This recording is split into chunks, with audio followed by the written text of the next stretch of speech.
또 우리가 예수를 믿어 우리가 하나님의 능력, 십자가의 능력을 누리는 것을 방해하는 악한 마귀는 이것을 어떻게 하든지 막으려고 그래요. 마귀는 누구냐? 우리가 마귀 이러면 시커먼 모양의 뿔 달리고 뭐 이런 거 생각하는데 그건 애들 만화책 속에 나오는 그런 이야기고요. 마귀는 뭐냐면 속이는 자예요. 성경에 말한 같이 거짓의 아비예요. 속여요. 그래서 이미 마귀는, 사단의 권세는 예수님께서 십자가에 달려 우리를 위해서 죽으실 때 마귀의 권세는 깨트려졌어요. 창세기 3장 15절의 말씀처럼 그의 머리는 이미 박살이 났습니다. 그런데 이 마귀의 졸개들, 사단의 졸개들은 이것을 숨기고 끊임없이 믿음의 사람들을 공격해서 하나님의 백성으로 살아가는 이런 삶들을 계속 방해하려고 합니다.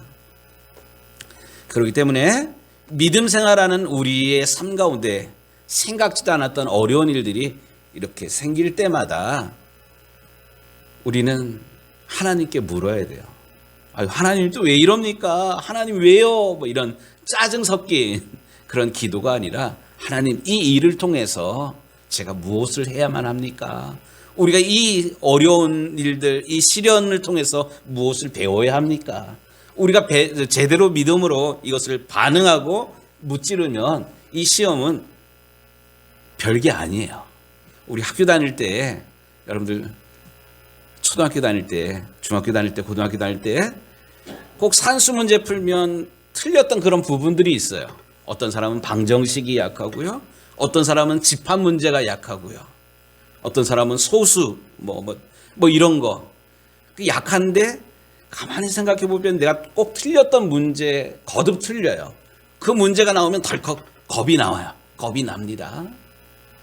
그런데 내가 이 문제를 왜 틀렸는지 알고 풀면 이 문제를 넘게 되면 그 다음에 어떤 문제가 나오더라도 숫자가 바뀌고 순서가 바뀌어 나온다 할지라도 이 문제 그냥 풀어나갈 수가 있어요. 우리의 삶 가운데 자꾸 문제가 걸려 넘어지는 거. 어떤 사람은 돈 때문에 자꾸 넘어지는 사람이 있어요. 또 어떤 사람은 인간관계 때문에 자꾸 넘어지는 그런 사람들이 있어요. 또 생각지도 않았던 그런 우환을 자꾸 겪는 사람들이 있어요. 이럴 때 하나님 또 왜 이럽니까? 이게 아니라 우리에게 믿음이 있잖아요. 예수님을 믿는 믿음이 있잖아요. 믿음으로 하나님 제가 맞서겠습니다. 하나님 함께 해주십시오. 이 일을 통해서 하나님이 바라시는 바가 무엇입니까를 물으면서 믿음으로 싸워나갈 때 하나님께서 넉넉하게 그 환경을, 상황을, 어려움들을 이겨나가게 하실 줄로 믿습니다. 그러므로 우리는 비슷한 시련을 당할 때마다 믿음으로 반응을 해야 됩니다. 하나님, 제가 이것을 통해서 제대로 배우겠습니다. 오늘 우리가 읽고 있는 성경 말씀은 하나님의 백성인 이스라엘을 공격해오는 블레셋의 침입에 대한 이야기입니다. 오늘 말씀에 블레셋 사람들이 그들의 군대를 모으고 싸우고자 하여 이렇게 유대가 속한 이스라엘을 공격해오지 않습니까? 그런데 우리가 지금 17장 말씀을 읽었어요. 네, 여러분들 성경을 조금 앞으로 좀 펴보도록 하겠습니다. 우리가 17장 1절 말씀을 읽었는데 13장 말씀을 좀 보도록 하겠습니다. 13장 5절 말씀에 보니까 블레셋 사람들이 이스라엘과 싸우려고 모였는데 병거가 3만이요 마병이 6,000명이요 백성은 해변에 모래같이 많더라. 예.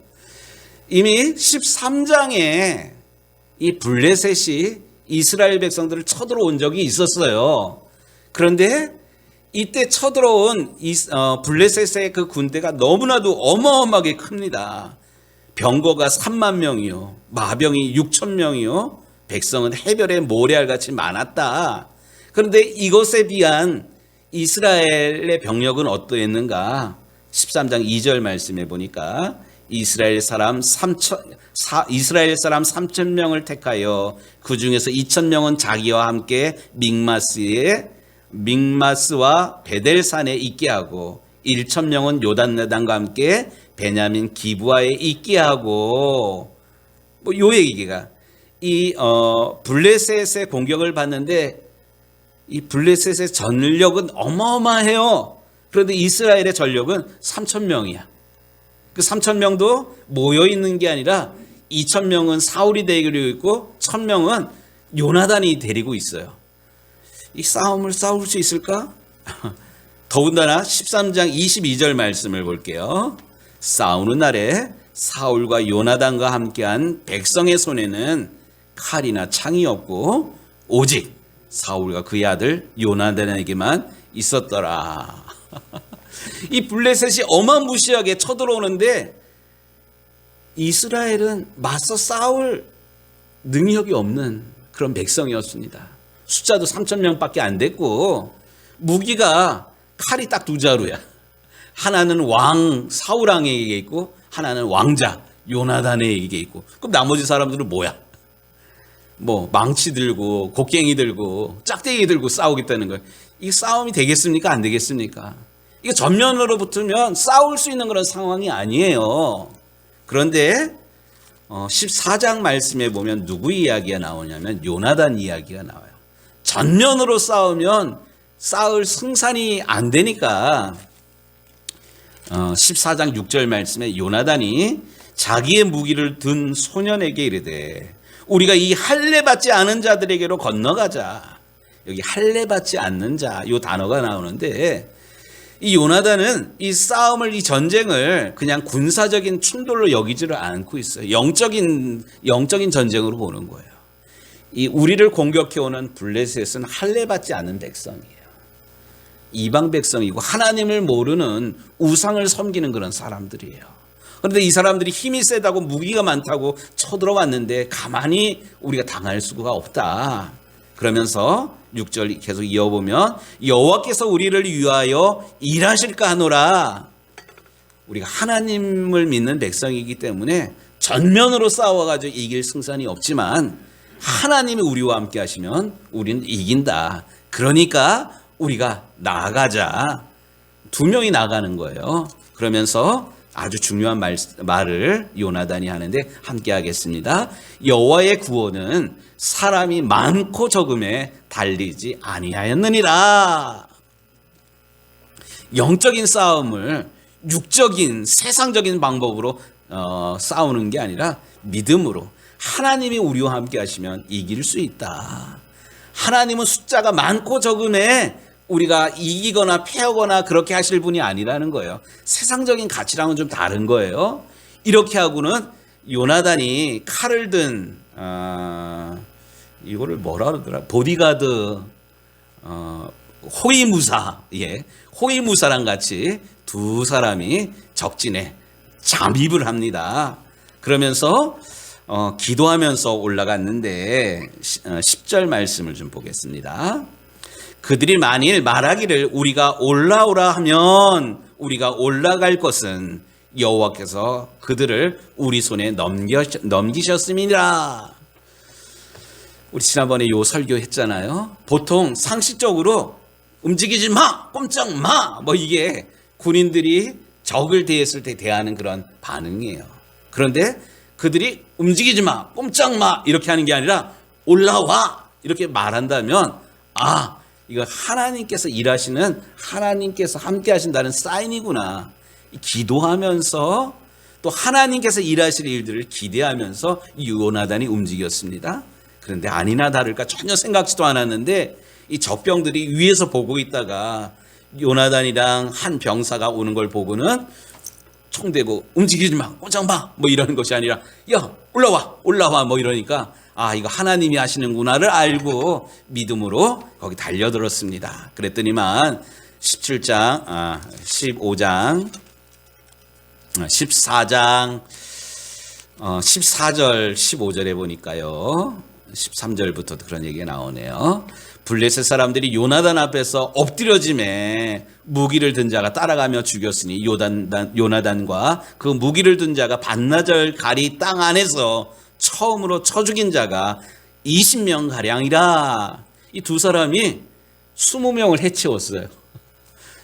우리 은택 집사가 다른 사람들보다 어쨌든 용감해요. 힘도 세 보여요. 근데 혼자랑 20명이랑 싸우면 이길 수 있을까요? 없을까요? 초등학교 5학년짜리들 20명이랑 싸우면 이길 수 있을까요? 없을까요? 이게 쉽지가 않아요.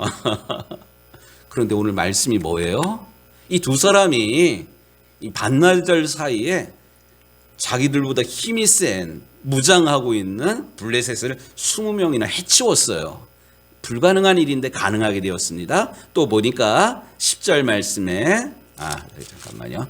14장 16절에 15절에 들에 있는 진영과 모든 백성이 공포에 떨었고 부대와 노략꾼들도 떨었으며 땅도 진동하였으니 이는 큰 떨림이었더라.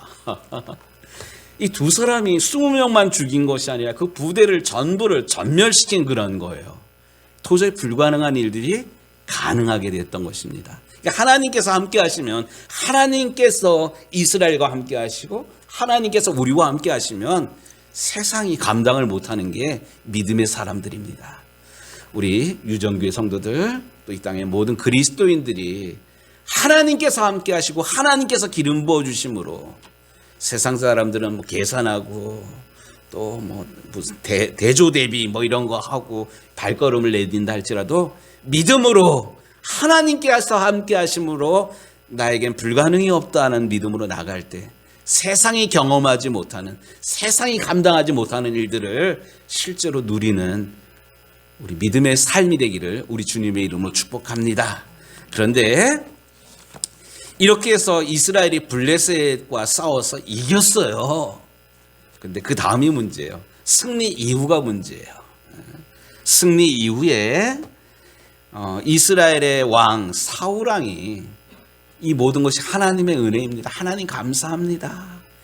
또 두렵고 떨림으로 하나님의 백성들을 잘 다스려갔으면 문제가 없을 터인데 승리 이후에 사울왕이 교만하여서 우리가 이긴 거라고, 우리가 힘이 세서 이겼다라고 착각을 합니다.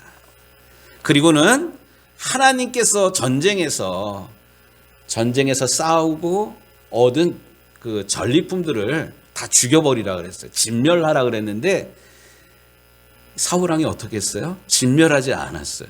좋은 거, 감나가는 거를 딱 감춰버린 거야.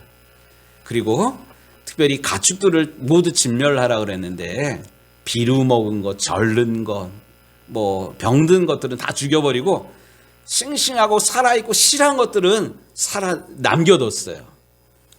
사무엘 선지자가 전쟁을 마친 다음에 방문했더니만 여기저기서 양의 소리가, 짐승 소리가 들리는 거예요. 이 소리 뭔 소리냐고. 사실은 자기가 남겨놓은 건데. 사실은요, 우리 백성들이 이곳을 하나님 앞에 드리겠다고, 하나님 앞에 제물 드리겠다고 남겨뒀어요. 새빨간 거짓말. 이때 사무엘 선지자가 한 유명한 말이 있어요.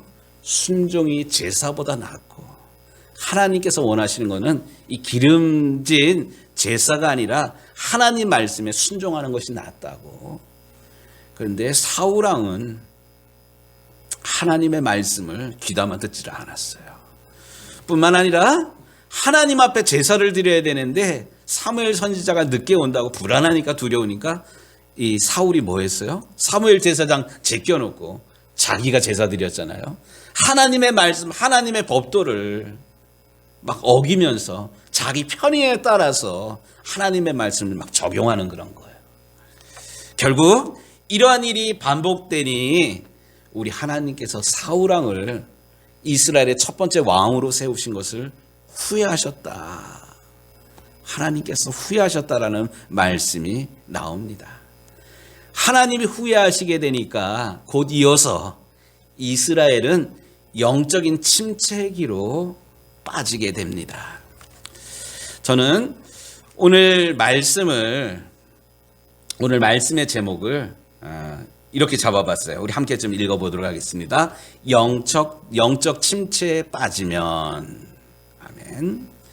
이스라엘이 영적으로 곤두박질 쳐서 영적으로 나락에 떨어지니까 어떤 일들이 벌어졌나.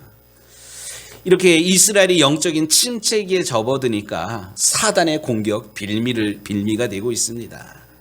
사단의 공격, 빌미.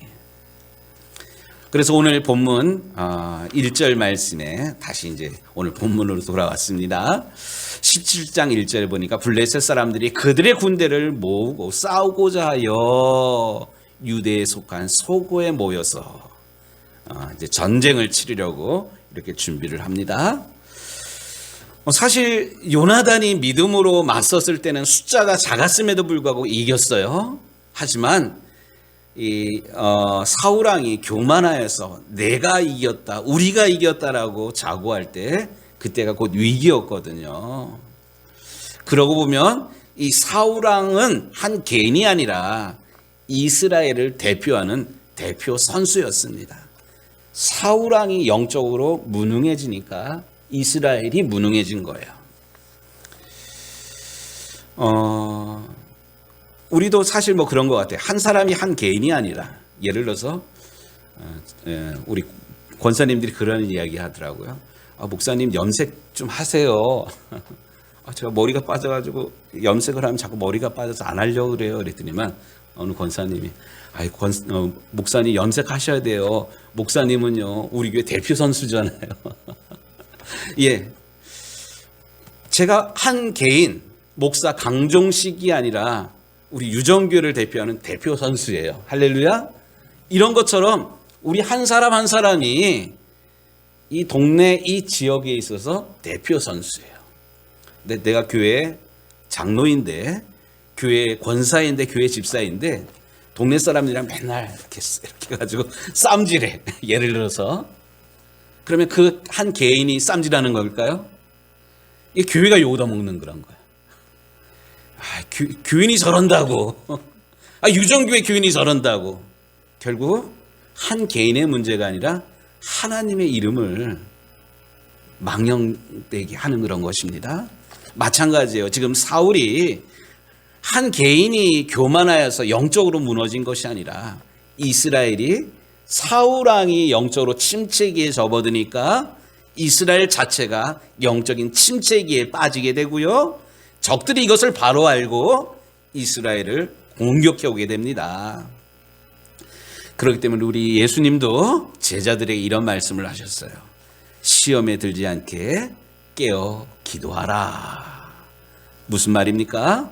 깨어 기도하지 아니하면, 우리가 영적으로 무장되어 있지 아니하면, 영적으로 무능해지면 시험을 받는다는 얘기예요. 시험을 받는 정도가 아니라 시험에 맞서 싸울 힘이 없어요. 그렇기 때문에 우리 주님이 십자가를 앞에 두고 땀방울이 핏방울이 되도록 우리 주님도 기도하셨어요. 만약에 우리 주님이 기도하지 않았다면 십자가 안 지고 도망갔을 거예요. 만약에 십자가를 안 지고 도망가셨더라면 예수님은 죽지를 않으셨을 거예요. 예수님이 죽지 않은 걸로 끝나는 것이 아니라 우리는 여전히 죄악과 사망 가운데, 여전히 세상 속에 살다가 여전히 하나님의 심판을 받을 수밖에 없는 그런 지경에 이르렀을 거예요. 하지만 우리 예수님, 아버지요, 아버지께서는 모든 것을 하실 수 있사오니 이 잔이 내게서 지나가게 하옵소서. 그러나 나의 원대로 마옵시고 아버지의 뜻대로 하옵소서. 순종하면서 예수님, 죄 없으신 예수님 십자가를 지셨어요. 그 십자가를 지심으로 우리의 모든 죄를 용서함 받게 되었습니다. 할렐루야.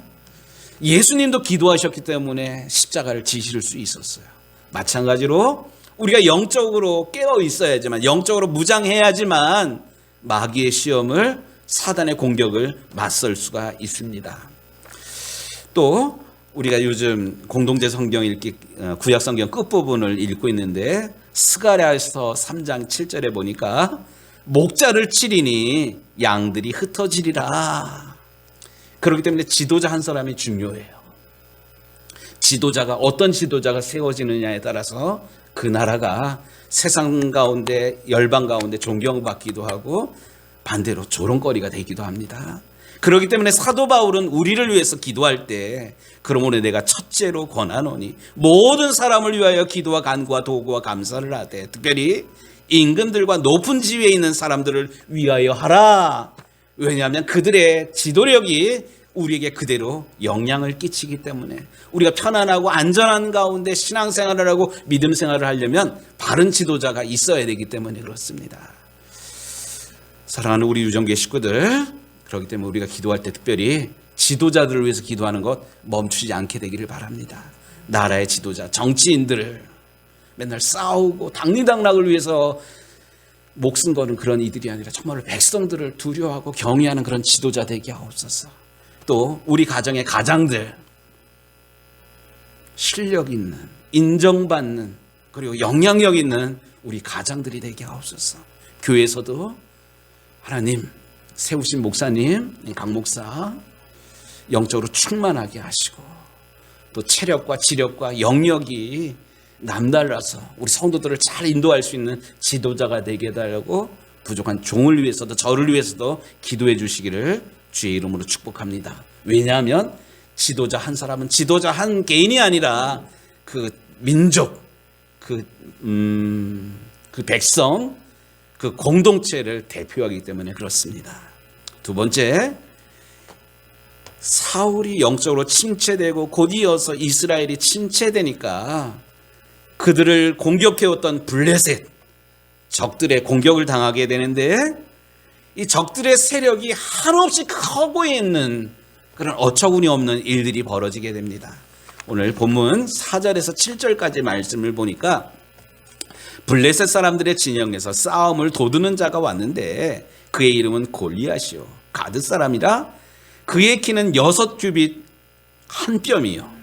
예, 여기 6규빗이라는 얘기가 나오는데 성경에 보면 한 규빗이 여기 팔꿈치부터 여기 손가락까지를 한 규빗이라 그래요.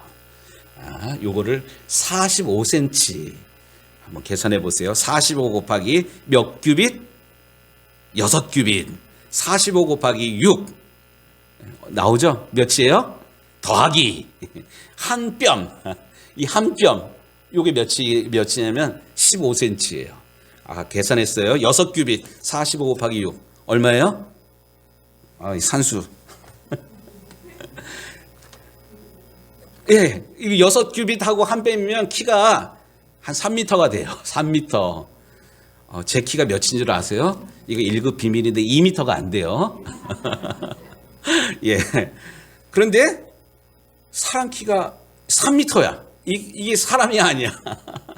근데 거기다가 또 뭐를 썼냐 보니까 노투구를 썼고 노스로 만든 투구를 썼더니 얼마나 더 커 보입니까? 그리고 몸에는 비늘 갑옷을 입었는데 그 갑옷의 무게가 놋 5,000세겔이며 한 35kg 되는 이 갑옷을 입었다는 거예요. 이 사람이 35kg면 야 이거 거의 그러니까 20kg 쌀 2개를 업은 거야. 야. 그리고는 놋 각반을 찾고, 각반 뭔지 알죠? 남자분들 군대 갔다 온 분들, 예, 각반을 찾고 또 어깨에는 놋 단창을 세웠는데 이 창자루는 배틀같이 가볍다라는 그런 거예요. 야, 그리고 그 앞에 방패 든 자가 또 막아주고 있어. 야, 여기 보면 참 재미난 그런 이야기인데 골리앗에 대해서 이렇게 자세하게 골리앗의 키가 어떻고 무게가 어떻고 어떤 옷을 입었고 뭘로 무장했고 이것을 아주 자세하게 오늘 성경은 우리에게 이야기해 주고 있습니다.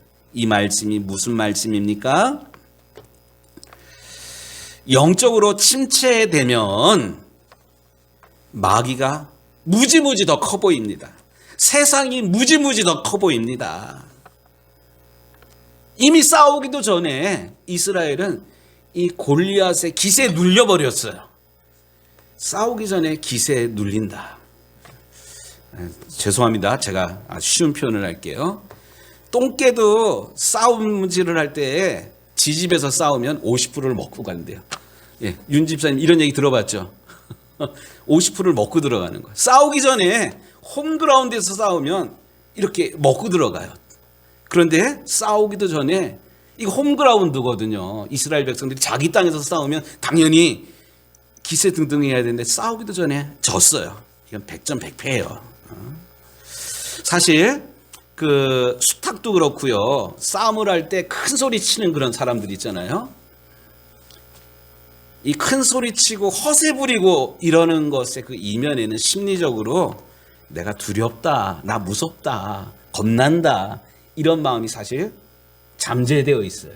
이것을 숨기기 위해서 더 큰 소리로 또 허세를 부리고 허풍을 떨고 막 이러거든요.